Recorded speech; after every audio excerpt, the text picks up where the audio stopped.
They've gotta make a change at their quarterback. He used to be so great, so great. Okay, wait, not that great, but kind of good in 2008. Each time that he lets go of one more overthrow, I feel sad inside. But Eli compared to his older bro, it's like so lying to me on St. Louis. That's why I want you to know I'm starting with the Manning in the mirror. Oh, Eli, you should call it a day.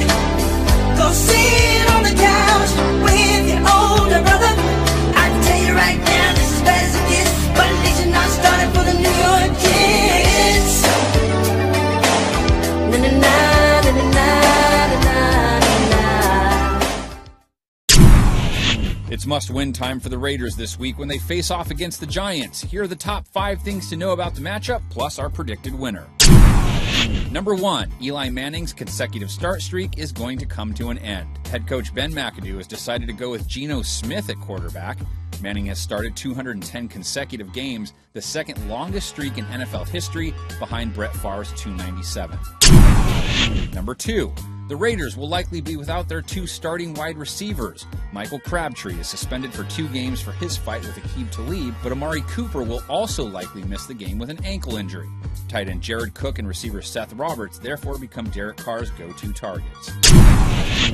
And that ties into our number 3 thing to know. With Crabtree and Cooper out, get ready for a whole lot of beast mode. That is a touchdown, Marshawn Lynch.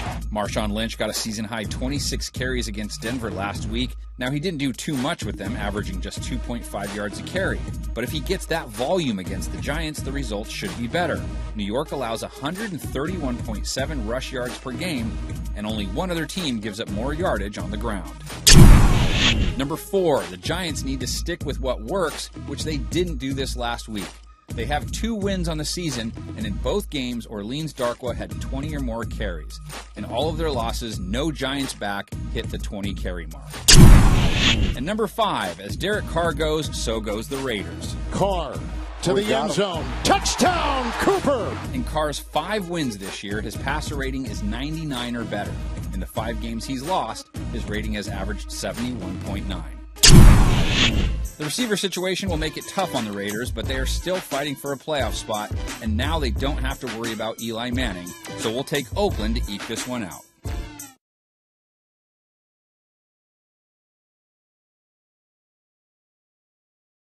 Hey, what's up, everybody? Elliot Harrison here with your Week 12 Power Rankings, and we start with the Broncos, and boy, their offense still doesn't look good. The defense is not good enough anymore, despite the talent they have there to mitigate problems on both sides of the ball and the special teams. And you see Denver there at 28. Miami awful right now. I could have moved them even lower. The 49ers were on a bye. Giants got to win a knuckleball of a game.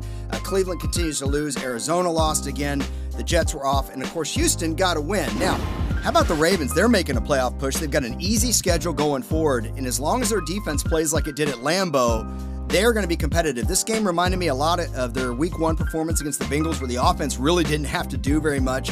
You can blame Brett Hundley for that if you want. But either way, Ravens looked impressive. They're 17. Hundley's Packers are at 24. The Colts were off.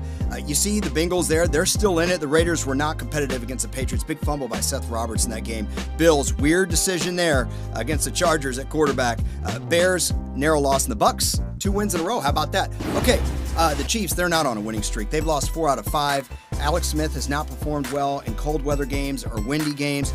He did have a gritty performance. He lunged for some first downs, but right now the Chiefs just aren't playing solid football. They're at 12. A team that beat them a couple weeks ago, the Cowboys, are at 16 because they just got blown out in the second half against the Eagles. Redskins that kept the same. A lot of injuries, were competitive in New Orleans. Chargers are ascending. Titans descending. Seahawks look shaky on defense. Lions, a close win. The Falcons, talk about streaking. They're doing a great job right now. Adrian Claiborne. The Vikings are also getting stellar play from their defense. They were able to win a game against the Rams this week, which was a lot closer than the score showed you. Cooper Kupp's fumble inside the 5-yard line was a huge difference maker in this game, but the Vikings did what they needed to do. They seized their opportunities, and they're still winning with Case Keenum at quarterback. Boy, Adam Thielen looks good. So the Vikings are in the cleanup spot at 4. You see them there. The Rams, who they just beat, are at 6. Carolina moved up on a bye. The Jags have kept the same in a close win against the Browns. Saints have moved back. Injuries in the secondary. Maybe should have lost that game against the Redskins. Steelers move up to number 3 after an impressive TNF performance. New England blew out the Raiders, and the Eagles still the best team in pro football.